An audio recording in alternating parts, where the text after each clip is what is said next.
So I almost wasn't going to make this video.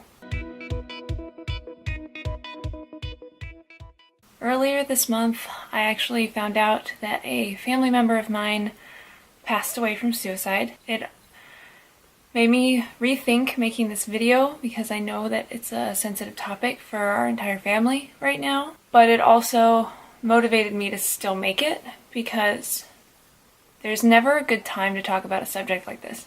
This is something that happens so frequently, and it's so heartbreaking for the people that it happens to and the people around that person that love them. If you're a family member of mine, or if this is a sensitive topic for you and it's not something you really want to touch on right now, even in the future, please turn off the video. Don't watch it. I don't want to cause anyone any more pain. I really want to make this to help people understand that maybe don't understand about suicide. I want to make it for people to try to give them hope, people that have had suicidal thoughts. I mean, it's possible to be happy again, and I just want you to know that, and I want to try to help at least one person with this video.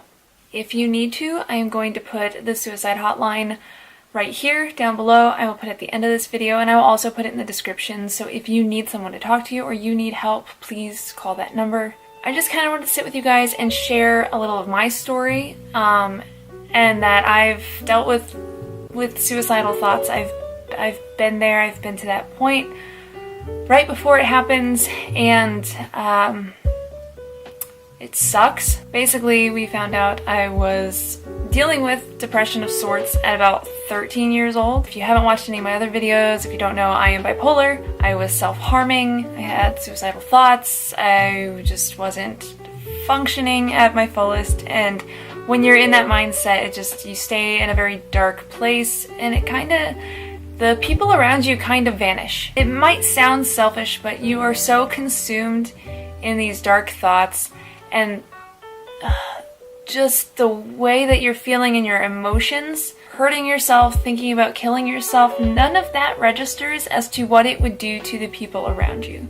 At least it didn't for me. Maybe it does for some people, but you just don't care, because all you can feel is your own pain or your own grief or your own problems. I know it's weird to post this on Thanksgiving, but I wanted to post it today because of the fact that I am so freaking thankful and I am so grateful that I am alive today and that I didn't go through with one of my attempts and something didn't go wrong when I tried and actually resulted in me dying. And it just, having kids now makes me feel really bad for my parents, that they had to raise a child who didn't want to live anymore.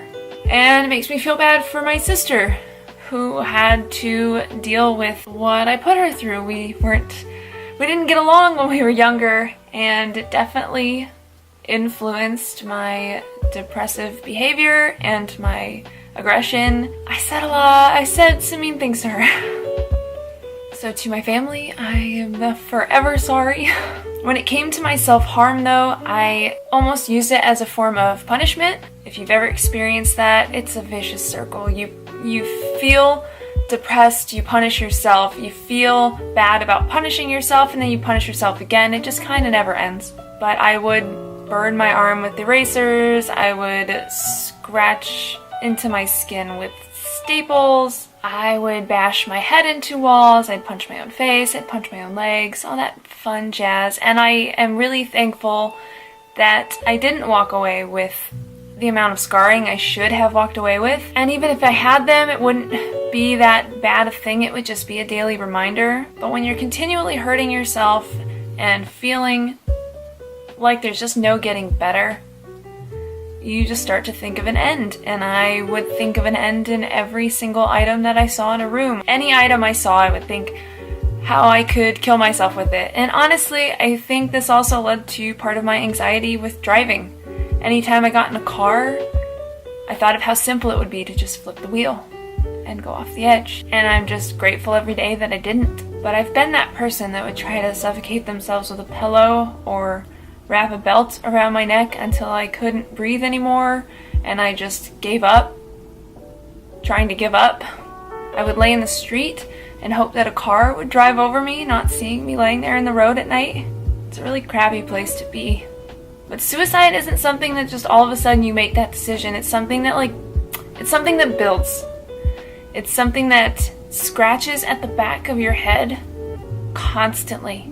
And even if somebody seems happy, you have no idea what could be going on inside their head. And honestly, I consider myself a very happy, outgoing, obnoxious, positive person, and I'm still a depressed person. You should have somebody you can rely on that can support you, and that when you get like that, you say, I just need a minute. So to anyone who has ever lost anybody to suicide, I am so sorry for your loss. And for anyone struggling with suicidal thoughts, just know that there's hope. You can get better. You just have to will the crap out of it. It may take months or years to get there, but it's possible. Some of the most beautiful people grow from the darkest places. And looking back, I wouldn't change a thing. I would go through it all again because it's made me the person I am now. It makes me understand. It makes me more compassionate. And not that people that don't go through it aren't, but it gives you a sense of understanding.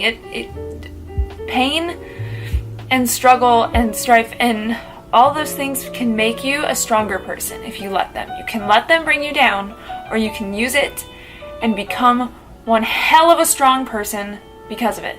So I encourage you, fight like hell to be that stronger person. For yourself, for the people around you, and especially if you've lost someone. Fight like hell to honor their memory. Thank you guys so much for watching. I love you guys so much. As always, you keep staying simply awesome. I'll keep staying simply Ollie, and I'll see you guys in the next video.